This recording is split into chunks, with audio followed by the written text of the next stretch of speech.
जय श्री कृष्णा, जय श्री हरि। आप सभी श्रद्धालु भक्तों का हार्दिक स्वागत है। श्रीमद् भागवत महापुराण के 13वें दिन के पावन पाठ में।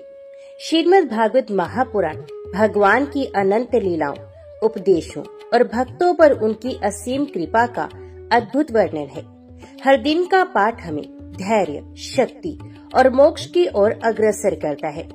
ये दिन हमें निष्ठा, धर्म और भगवान के प्रति अटूट प्रेम का महत्व सिखाता है।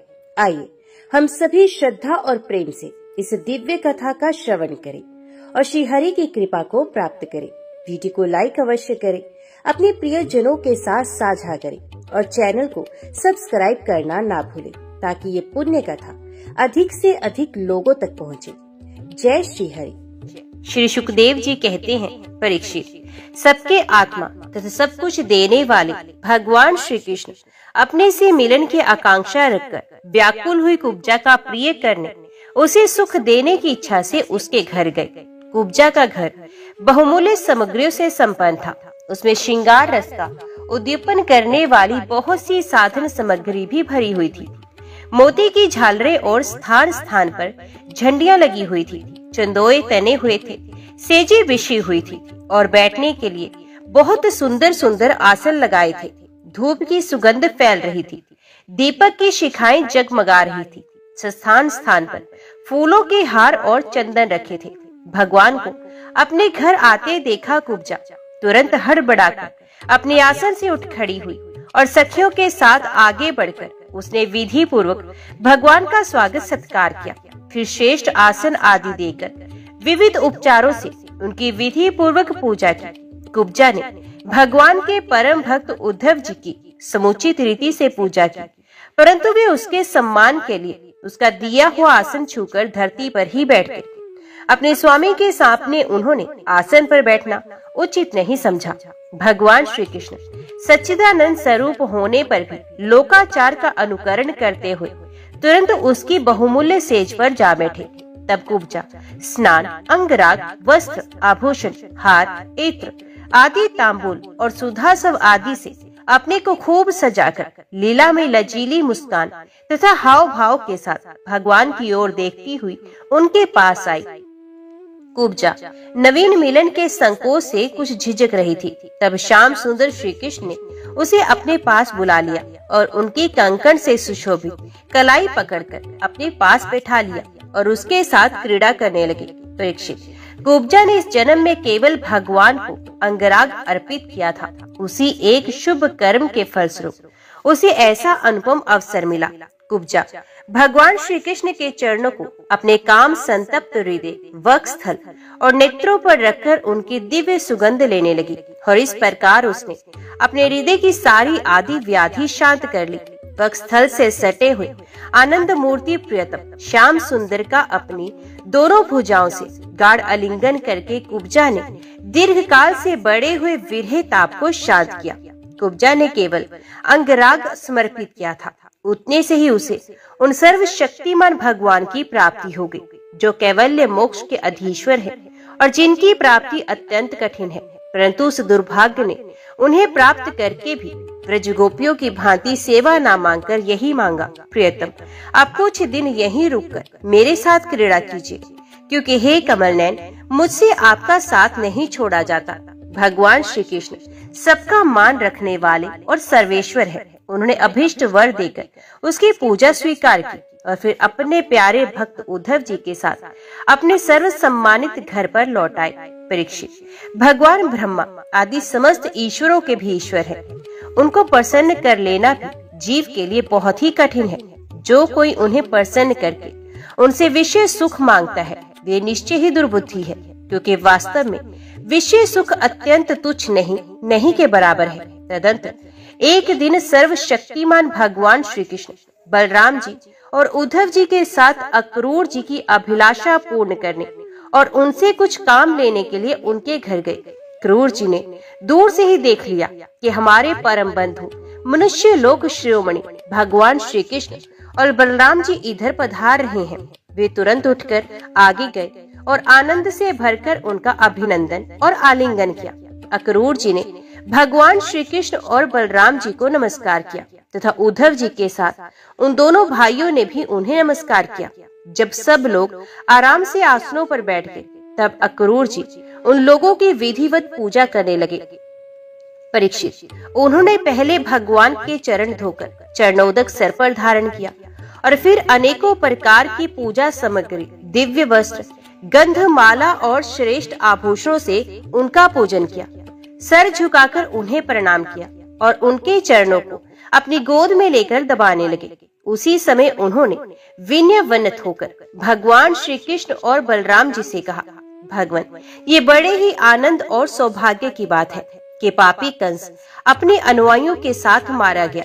उसे मारकर आप दोनों ने यदु वंश को बहुत बड़े संकट से बचा लिया है तथा उन्नत और समृद्ध किया है। आप दोनों जगत के कारण और जगत स्वरूप हैं, आदि पुरुष हैं। आपके अतिरिक्त और कोई वस्तु नहीं है, ना कारण है और ना तो कार्य। परमात्मन, आपने ही अपनी शक्ति से इसकी रचना की है और आप ही अपनी काल, माया आदि शक्तियों से इसमें प्रविष्ट होकर जितनी भी वस्तुएं देखी और सुनी जाती हैं, उनके रूप में प्रतीत हो रहे हैं। जैसे पृथ्वी आदि कारण तत्वों से ही उनके कार्य स्थावर जंगम शरीर बनते हैं, वे उनमें अनुप्रविष्ट से होकर अनेक रूपों में प्रतीत होते हैं, परंतु वास्तव में वे कारण रूप ही है। इसी प्रकार है तो केवल आप ही, परंतु आपने कार्य रूप जगत में स्वे इच्छा से अनेकों रूपों में प्रतीत होते हैं। ये भी आपकी एक लीला है प्रभु। आज रजोगुण, सत्व गुण और तमोगुण अपनी शक्तियों से जगत की रचना, पालन और संहार करते हैं, किंतु आप उन गुणों से अथवा उनके द्वारा होने वाले कर्मों से बंधन में नहीं पड़ते, क्योंकि आप शुद्ध ज्ञान स्वरूप हैं। ऐसी स्थिति में आपके लिए बंधन का कारण ही क्या हो सकता है प्रभु? स्वयं आत्म वस्तु में स्थूल देह, सूक्ष्म देह आदि उपाधियां ना होने के कारण ना तो उसमें जन्म मृत्यु है और ना किसी प्रकार का भेदभाव। यही कारण है कि ना आप में बंधन है ना ही मोक्ष। आप में अपने अपने अभिप्राय के अनुसार बंधन या मोक्ष की जो कुछ कल्पना होती है, उसका कारण केवल हमारा अविवेक ही है। आपने जगत के कल्याण के लिए ये सनातन वेद मार्ग प्रकट किया है। जब जब इसे पाखंड पथ से चलने वाले दुष्टों के द्वारा क्षति पहुंचती है, तब तब आप शुद्ध सत्वमय शरीर ग्रहण करते हैं प्रभु। वही आप इस समय अपने अंश श्री बलराम जी के साथ पृथ्वी का भार दूर करने के लिए यहाँ वसुदेव जी के घर अवतीर्ण हुए हैं। आप असुरों के अंश से उत्पन्न नामात्र से शासकों की 100 अक्षौहिणी सेना का संहार करेंगे और यदुवंश के यश का विस्तार करेंगे। इंद्रियातीत परमात्मा, सारे देवता, पिता, भूतगण और राजा आपकी मूर्ति हैं। आपके चरणों की धोवन गंगा जी तीनों लोकों को पवित्र करती हैं। आप सारे जगत के एकमात्र पिता और शिक्षक हैं। वही आज आप हमारे घर पर पधारे हैं। इसमें संदेह नहीं कि आज हमारा घर धन्य धन्य हो गया। उनके सौभाग्य की सीमा न रही प्रभु।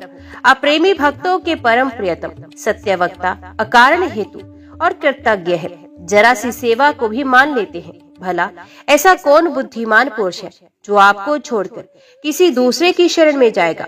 आप अपना भजन करने वाले प्रेमी भक्त की समस्त अभिलाषाएं पूर्ण करते हैं, यहाँ तक कि जिसकी कभी क्षति और वृद्धि नहीं होती, जो एक रस है, अपनी उस आत्मा का भी आप दान कर देते हैं। भक्तों के कष्ट मिटाने वाले और जन्म मृत्यु के बंधन से छुड़ाने वाले प्रभु, बड़े बड़े योगी राज और देवराज भी आपके स्वरूप को नहीं जान सकते, परंतु हमें आपका साक्षात दर्शन हो गया है। ये कितने सौभाग्य की बात है प्रभु। हम स्त्री, पुत्र, धन, स्वजन, गेह और देह आदि के मोह की रस्सी में बंधे हुए हैं। अवश्य ही ये आपकी माया का खेल है। अब कृपा करके इस गाढ़े बंधन को शीघ्र काट दीजिए। परीक्षित, इस प्रकार भक्त अक्रूर जी ने भगवान श्री कृष्ण की पूजा और स्तुति की। इसके बाद भगवान श्री कृष्ण ने मुस्कुराकर अपनी मधुर वाणी से मानो मोहित करते हुए कहा। भगवान श्री कृष्ण ने कहा, तात, आप हमारे गुरु, हितोपदेशक और चाचा है। हमारे वंश में अत्यंत प्रशंसनीय तथा हमारे सदा के हितैषी हैं। हम तो आपके बालक हैं और सदा ही आपकी रक्षा, पालन और कृपा के पात्र हैं। अपना परम कल्याण चाहने वाले मनुष्यों को आप जैसे परम पूजनीय और महाभाग्यवान संतों की सर्वदा सेवा करनी चाहिए। आप जैसे संत देवताओं से भी बढ़कर हैं। क्योंकि देवताओं में तो स्वार्थ रहता है, परंतु संतों में नहीं। केवल जल के तीर्थ ही तीर्थ नहीं है, केवल मृत्तिका और शिला आदि की बनी हुई मूर्तियां ही देवता नहीं है। चाचा जी, उनकी तो बहुत दिनों तक श्रद्धा से सेवा की जाए तब वे पवित्र करते हैं, परंतु संत पुरुष तो अपने दर्शन मात्र से पवित्र कर देते हैं। चाचा जी, आप हमारे हितैषी सुहृदों में सर्वश्रेष्ठ हैं, इसलिए आप पांडवों का हित करने के लिए तथा उनका कुशल मंगल जानने के लिए हस्तिनापुर जाइए। हमने ऐसा सुना है कि राजा पांडु के मर जाने पर भी अपनी माता कुंती के साथ युधिष्ठिर आदि पांडव बड़े दुख में पड़ गए थे। अब राजा धृतराष्ट्र उन्हें अपनी राजधानी हस्तिनापुर में ले आए हैं और वे वही रहते हैं। आप जानते हैं कि राजा धृतराष्ट्र एक तो अंधे हैं और दूसरे उनमें मनोबल की कमी है। उसका पुत्र दुर्योधन बहुत दुष्ट है और उसके अधीन होने पर कारण ये पांडवों के साथ अपने पुत्र जैसा समान व्यवहार नहीं कर पाते। इसलिए आप वहां जाइए और मालूम कीजिए कि उनकी स्थिति अच्छी है या बुरी। आपके द्वारा उसका समाचार जानकर मैं ऐसा उपाय करूंगा जिससे उन सहृदों को सुख मिले। सर्वशक्तिमान भगवान श्री कृष्ण अक्रूर जी को इस प्रकार आदेश देकर बलराम जी और उद्धव जी के साथ वहां से अपने घर लौट आए। परीक्षित, भगवान के आज्ञा अनुसार अक्रूर जी हस्तिनापुर को गए। वहां की एक एक वस्तु पर पूर्ववंशी नरपतियों की अमर कीर्ति की छाप लग रही है। वे वहां पहले धृतराष्ट्र, भीष्म, विदुर, कुंती, पाहलिक और उनके पुत्र सोमदत्त, द्रोणाचार्य, कृपाचार्य, कर्ण, दुर्योधन, द्रोणापुत्र अश्वत्थामा, युधिष्ठिर आदि पांचों पांडव तथा अन्यान्य इष्ट मित्रों से मिले। जब गांधिनी नंदन अक्रूर जी सब इष्ट मित्रों और संबंधियों से भली भांति मिल चुके, तब उनसे उन लोगों ने अपने मथुरावासी स्वजन संबंधियों की कुशल क्षेम पूछी। उनका उत्तर देकर अक्रूर जी ने भी हस्तिनापुर वासियों के कुशल मंगल के संबंध में पूछताछ की। अक्रूर जी ये जानने के लिए कि धृतराष्ट्र पांडवों के साथ कैसा व्यवहार करते हैं, कुछ महीनों तक वहीं रहे। सच पूछो तो धृतराष्ट्र में अपने दुष्ट पुत्रों की इच्छा के विपरीत कुछ करने का साहस नहीं था। वे शकुनी आदि दुष्टों की सलाह के अनुसार ही काम करते थे। अक्रूर जी को कुंती और विदुर ने ये बताया कि धृतराष्ट्र के लड़के दुर्योधन आदि पांडवों के प्रभाव, शस्त्र कौशल, बलवीरता तथा विनय आदि सद्गुण देख देखकर उनसे जलते रहते हैं। जब वे ये देखते हैं कि प्रजा पांडवों से ही विशेष प्रेम करती है, तब तो वे और भी चिढ़ जाते हैं और पांडवों का अनिष्ट करने पर उतारू हो जाते हैं। तब तक दुर्योधन आदि धृतराष्ट्र के पुत्रों ने पांडवों पर कई बार विषदान आदि बहुत से अत्याचार किए हैं और आगे भी बहुत कुछ करना चाहते हैं। जब अक्रूर जी कुंती के घर गए, तब वे अपने भाई के पास जा बैठे। अक्रूर जी को देखकर कुंती के मन में मायके की स्मृति जगाई और नेत्रों में आंसू भर गए। उन्होंने कहा, प्यारे भाई, क्या कभी मेरे माँ बाप, भाई बहन, भतीजे, कुल की स्त्रियाँ और सखी सहेलियाँ मेरी याद करती हैं? मैंने सुना है कि हमारे भतीजे भगवान श्री कृष्ण और कमल नैन बलराम बड़े ही भक्तवत्सल और शरणागत रक्षक हैं। क्या वे कभी अपने फुफेरे भाइयों को भी याद करते हैं? मैं शत्रु के बीच घिरकर शोकाकुल हो रही हूँ। मेरी वही दिशा है जैसे कोई हिरनी भेड़ियों के बीच में पड़ गई हो। मेरे बच्चे बिना बाप के हो गए हैं। क्या हमारे श्री कृष्ण कभी यहाँ आकर मुझको और इन अनाथ बालकों को संतावना देंगे? श्री कृष्ण को अपने सामने समझकर कुंती कहने लगी, सच्चिदानंद स्वरूप श्री कृष्ण, तुम महायोगी हो, विश्वात्मा हो और तुम सारे विश्व के जीवन दाता हो। गोविंद, मैं अपने बच्चों के साथ दुख पर दुख भोग रही हूँ। तुम्हारी शरण में आई हूँ, मेरी रक्षा करो, मेरे बच्चों को बचाओ। मेरे श्री कृष्ण, ये संसार मृत्यु में है और तुम्हारे चरण मोक्ष देने वाले हैं। मैं देखती हूँ कि जो लोग इस संसार में डरे हुए हैं, उसके लिए तुम्हारे चरण कमलों के अतिरिक्त और कोई शरण और कोई सहारा नहीं। श्री कृष्ण, तुम माया के लेस से रहित परम शुद्ध हो। तुम स्वयं परब्रह्म परमात्मा हो, समस्त साधनों, योगों और उपायों के स्वामी हो तथा स्वयं योग भी हो। श्री कृष्ण, मैं तुम्हारी शरण में आई हूँ, तुम मेरी रक्षा करो। परीक्षित, तुम्हारी परदादी कुंती इस प्रकार अपने सगे संबंधियों और अंत में जगदीश्वर भगवान श्री कृष्ण को स्मरण करके अत्यंत दुखित हो गई और फफक कर रोने लगी। अक्रूर जी और विदुर जी दोनों ही सुख और दुख को समान दृष्टि से देखते थे। दोनों यशस्वी महात्माओं ने कुंती को उसके पुत्रों के जन्मदाता धर्म, वायु आदि देवताओं की याद दिलाई। और ये कह कहकर कि तुम्हारे पुत्र अधर्म का नाश करने के लिए ही पैदा हुए हैं, बहुत कुछ समझाया बुझाया और सांत्वना दी। अक्रूर जी जब मथुरा जाने लगे तब राजा धृतराष्ट्र के पास आए। तब एक बार ये स्पष्ट हो गया कि राजा अपने पुत्रों का पक्षपात करते हैं और भतीजों के साथ अपने पुत्रों का सा बर्ताव नहीं करते। अब अक्रूर जी ने कौरवों की भरी सभा में श्री कृष्ण और बलराम जी आदि का हितैषिता से भरा संदेश कह सुनाया। अक्रूर जी ने कहा, महाराज धृतराष्ट्र जी, आप कुरुवंशियों की उज्जवल कीर्ति को और भी बढ़ाइए। आपको ये काम विशेष रूप से इसलिए भी करना चाहिए कि अपने भाई पांडु के परलोक सिधार जाने पर अब आप राज्य सिंहासन के अधिकारी हुए हैं। अब धर्म से पृथ्वी का पालन कीजिए, अपने सद्व्यवहार से प्रजा को प्रसन्न रखिए और अपने स्वजनों के साथ समान बर्ताव कीजिए। ऐसा करने से ही आपको लोक में यश और परलोक में सद्गति प्राप्त होगी। यदि आप इसके विपरीत आचरण करेंगे तो इस लोक में आपकी निंदा होगी और मरने के बाद आपको नरक में जाना पड़ेगा। इसलिए अपने पुत्रों और पांडवों के साथ समानता का बर्ताव कीजिए। आप जानते ही हैं कि संसार में कभी कहीं कोई किसी के साथ सदा नहीं रह सकता। जिनसे जुड़े हुए हैं उनसे एक दिन बिछुड़ना पड़ेगा ही। राजन, ये बात अपने शरीर के लिए 16 आने सत है, फिर स्त्री पुत्र धन आदि को छोड़कर जाना पड़ेगा। इसके विषय में तो कहना ही क्या। जीव अकेला ही पैदा होता है, अकेला ही मरकर जाता है। अपनी करनी धरनी का पाप पुण्य का फल भी अकेले ही भोगता है। जिन स्त्री पुत्रों को हम अपना समझते हैं वे तो हम तुम्हारे अपने हैं। हमारा भरण पोषण करना तुम्हारा धर्म है। इस प्रकार की बातें बनाकर मूर्ख प्राणी के अधर्म से इकट्ठे किए हुए धन को लूट लेते हैं। जैसे जल में रहने वाले जंतुओं के सर्वस्व जल धन को ही लूट लेते हैं, जल को उन्हीं के संबंधी चाट जाते हैं। ये मूर्ख जीव जिन्हें अपना समझकर अधर्म करके भी पालता पोसता है, वही प्राण धन और पुत्र आदि इस जीव को असंतुष्ट छोड़कर ही चले जाते हैं। जो अपने धर्म से विमुख है, सच पूछे तो वे अपना लौकिक स्वार्थ भी नहीं जानता। जिनके लिए वे अधर्म करता है वे तो उसे छोड़ ही देंगे, उसे कभी संतोष का अनुभव ना होगा और वे अपने पापों की गठरी सर पर लाद स्वयं घोर नरक में जाएगा। इसलिए महाराज, ये बात समझ लीजिए कि ये दुनिया 4 दिन की चांदनी है, सपने का खिलवाड़ है, जादू का तमाशा है और मनोराज्य मात्र। आप अपने प्रयत्न से, अपनी शक्ति से चित्त को रोके, ममतावश पक्षपात न कीजिए।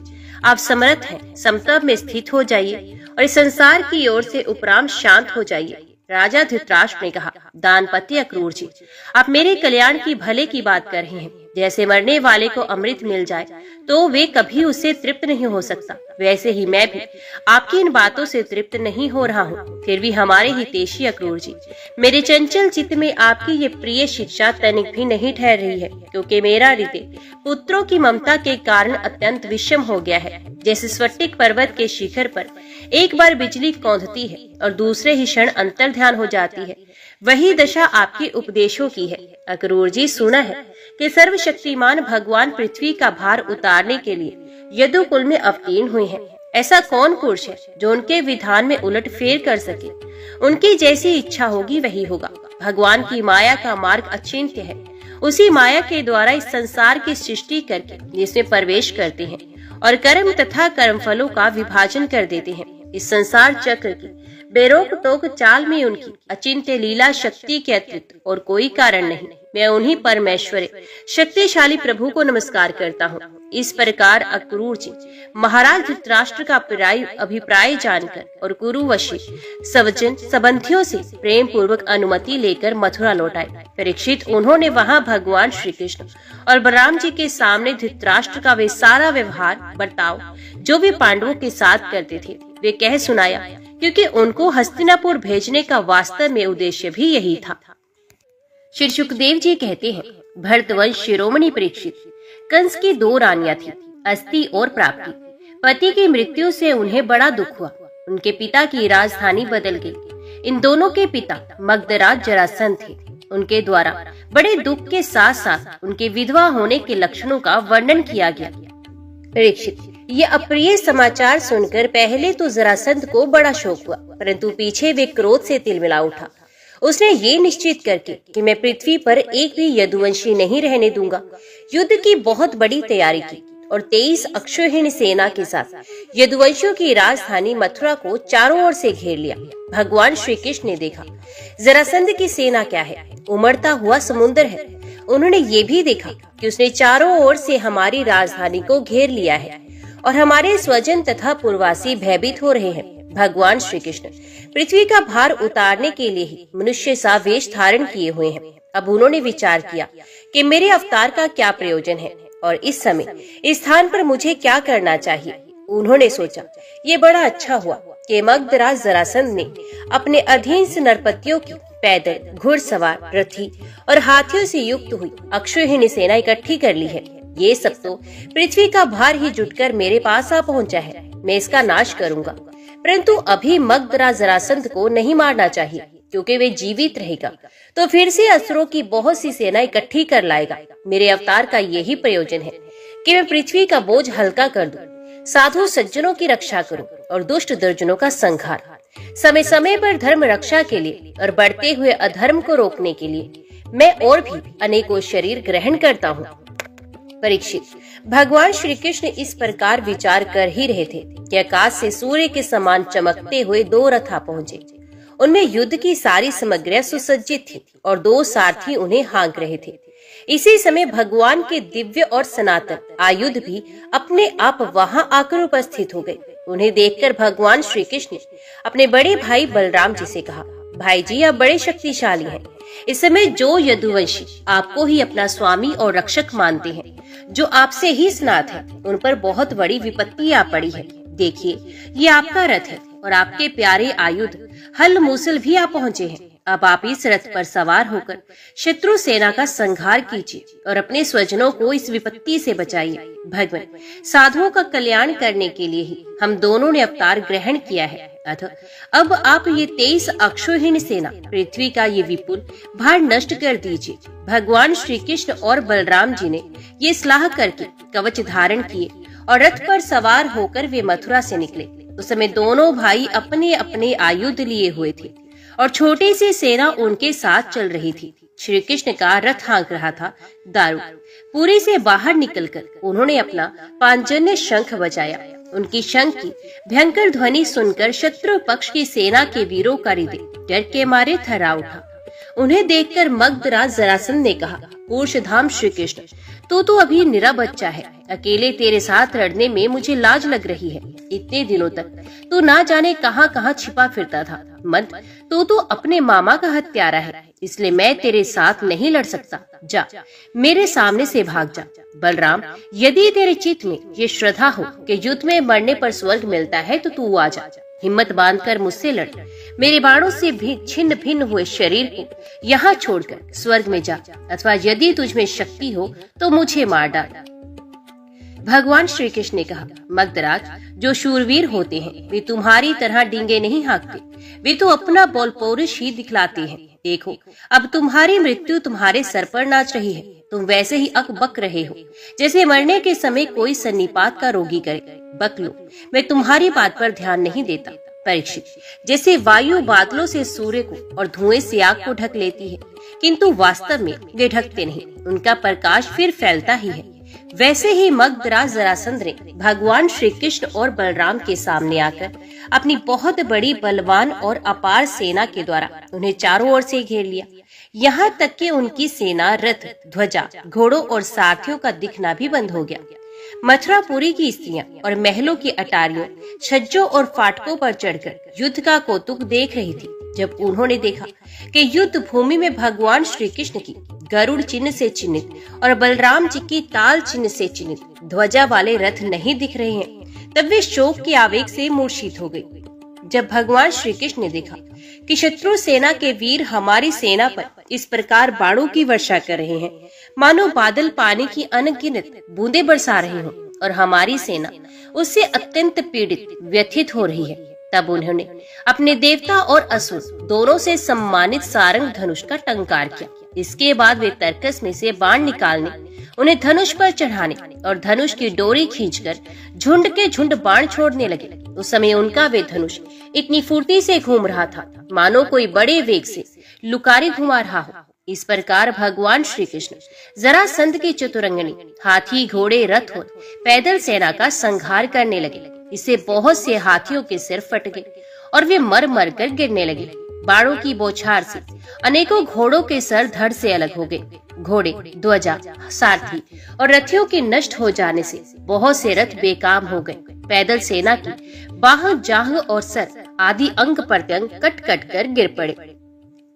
और युद्ध में अपार तेजस्वी भगवान बलराम जी ने अपनी मूसल की चोट से बहुत से मतवाले शत्रुओं को मार मार कर उनके अंग प्रत्यंग से निकले हुए खून की सैकड़ों नदियां बहा दी। कहीं मनुष्य कट रहे हैं तो कहीं हाथी और घोड़े छटपटा रहे हैं।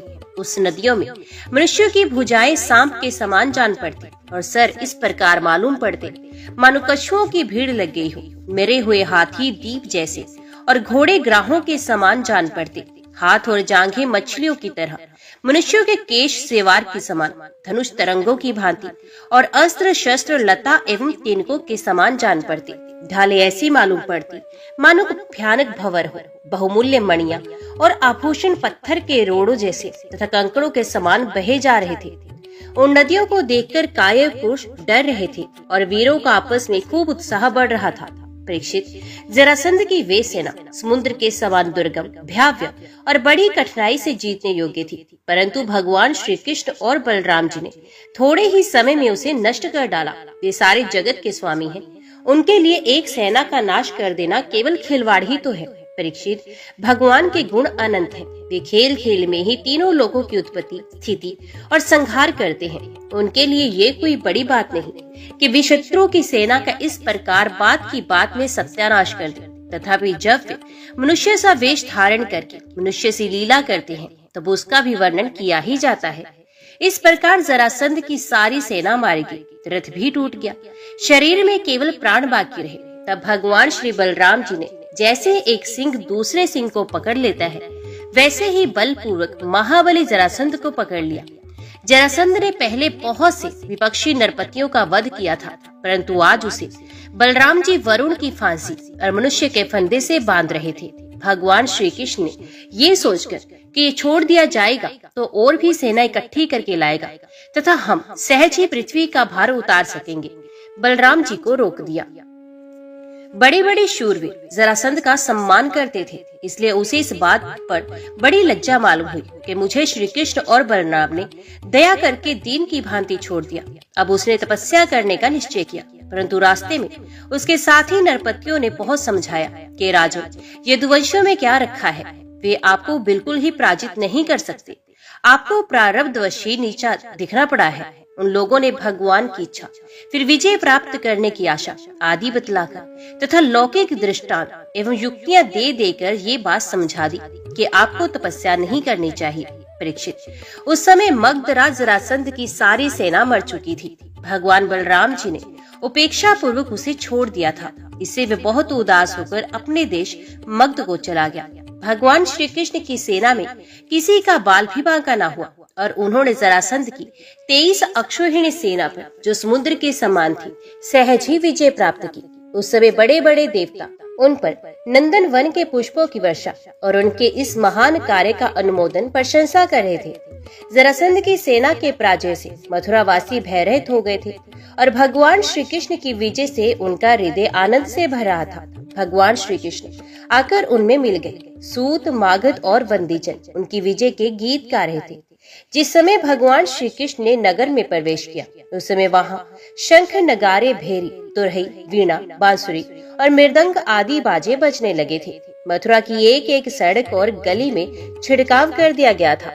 चारों ओर हंसते खेलते नागरिकों की चहल पहल थी। सारा नगर छोटी छोटी झंडियों और बड़ी बड़ी विजय पताकाओं से सजा दिया गया था। ब्राह्मणों की वेद ध्वनि गूंज रही थी और सब और आनंद उत्सव के सूचक बंधनवार बांध दिए गए थे। जिस समय श्री कृष्ण नगर में प्रवेश कर रहे थे, उस समय नगर की नारियां प्रेम और उत्कंठा से भरे हुए नेत्रों से उन्हें स्नेह पूर्वक निहार रही थी। और फूलों के हार, दही, अक्षर और जो आदि के अंकुरों की उनके ऊपर वर्षा कर रही थी। भगवान श्री कृष्ण रणभूमि से अपार धन और वीरों के आभूषण ले आए थे। ये सब उन्होंने यदुवंशियों के राजा उग्रसेन के पास भेज दिया। इस प्रकार 17 बार 23 अक्षौहिणी सेना इकट्ठी करके मगधराज जरासंध ने भगवान श्री कृष्ण के द्वारा सुरक्षित यदुवंशियों से युद्ध किया। किंतु यादवों ने भगवान श्री कृष्ण की शक्ति से हर बार उनकी सारी सेना नष्ट कर दी। जब सारी सेना नष्ट हो जाती तब यदुवंशियों के उपेक्षा पूर्वक छोड़ देने पर जरासंध अपनी राजधानी में लौट जाता। जिस समय 18वां संग्राम छिड़ने ही वाला था, उसी समय नारद जी का भेजा हुआ वीर काल्यावन दिखाई पड़ा। युद्ध में काल्यावन के सामने खड़ा होने वाला वीर संसार में दूसरा कोई न था। उसने जब ये सुना कि यदुवंशी हमारे ही जैसे बलवान हैं और हमारा सामना कर सकते हैं, तब 3 करोड़ मलेच्छों की सेना लेकर उसने मथुरा को घेर लिया। काल्यावन की ये असमय चढ़ाई देखकर भगवान श्री कृष्ण ने बलराम जी के साथ मिलकर विचार किया, अहो इस समय तो यदुवंशियों पर जरासंध और काल्यावन ये दो विपत्तियां एक साथ ही मंडरा रही हैं।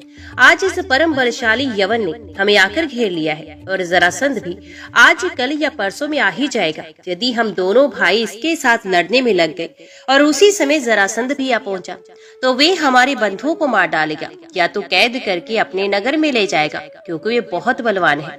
इसलिए आज हम लोग एक ऐसा दुर्ग, एक ऐसा किला बनाएंगे जिसमें किसी भी मनुष्य का प्रवेश करना अत्यंत कठिन होगा।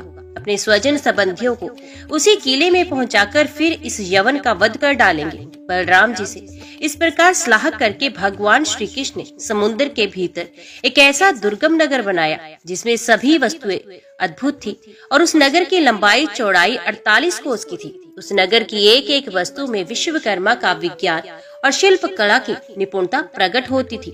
उसमें वास्तु शास्त्र के अनुसार बड़ी बड़ी सड़कों, चौराहों और गलियों का यथास्थान ठीक ठीक विभाजन किया गया था। ये नगर ऐसे सुंदर सुंदर उद्यानों और विचित्र विचित्र उपवनों से युक्त था जिनमें देवताओं के वृक्ष और लताएं लहलहाती रहती थी। सोने के ऊंचे ऊंचे शिखर थे जो आकाश से बातें करते थे। स्फटिक मणि की अटारियां और ऊंचे ऊंचे दरवाजे बड़े ही सुंदर थे। अन्न रखने के लिए चांदी और पीतल के बहुत से कोठे थे। वहां के महल सोने के बने हुए थे और उस पर कामदार सोने के कलश सजे थे। उनके शिखर रत्नों के थे तथा गच पन्ने की बनी हुई बहुत भली मालूम होती थी। इसके अतिरिक्त उस नगर में वास्तु देवता के मंदिर और छज्जे भी बहुत सुंदर सुंदर बने थे। उसमें चारों वर्ण के लोग निवास करते थे और सबके बीच में यदुवंशियों के प्रधान उग्रसेन जी, वसुदेव जी, बलराम जी तथा भगवान श्री कृष्ण के महल जगमगा रहे थे। उस समय देवराज इंद्र ने भगवान श्री कृष्ण के लिए पारिजात वृक्ष और सुधर्मा सभा को भेज दिया। ये सभा ऐसी दिव्य थी कि उसमें बैठे हुए मनुष्य को भूख, प्यास आदि मृत्युलोक के धर्म नहीं छू पाते थे। वरुण जी ने ऐसे बहुत से श्वेत घोड़े भेज दिए जिनका एक एक कान श्याम वर्ण का था और जिनकी चाल मन के समान तेज थी। धनपति कुबेर जी ने अपनी 8 निधियां भेज दी और दूसरे लोकपालों ने अपनी अपनी विभूतियां भगवान के पास भेज दी। सभी लोकपालों को भगवान श्री कृष्ण ही उनके अधिकार के निर्वाह के लिए शक्तियां और सिद्धियां दी हैं। जब भगवान श्री कृष्ण पृथ्वी पर अवतीर्ण होकर लीला करने लगे तब सभी सिद्धियां उन्होंने भगवान के चरणों में समर्पित कर दी। भगवान श्री कृष्ण ने अपने समस्त स्वजन संबंधियों को अपनी अचिंत्य महाशक्ति योगमाया के द्वारा द्वारका में पहुंचा दिया। शेष प्रजा की रक्षा के लिए बलराम जी को मथुरापुरी में रख दिया और उनसे सलाह लेकर गले में कमलों की माला पहने, बिना कोई अस्त्र शस्त्र लिए स्वयं नगर के बड़े दरवाजे से बाहर निकल आए। ओम नमो भगवते वासुदेवाय नमः।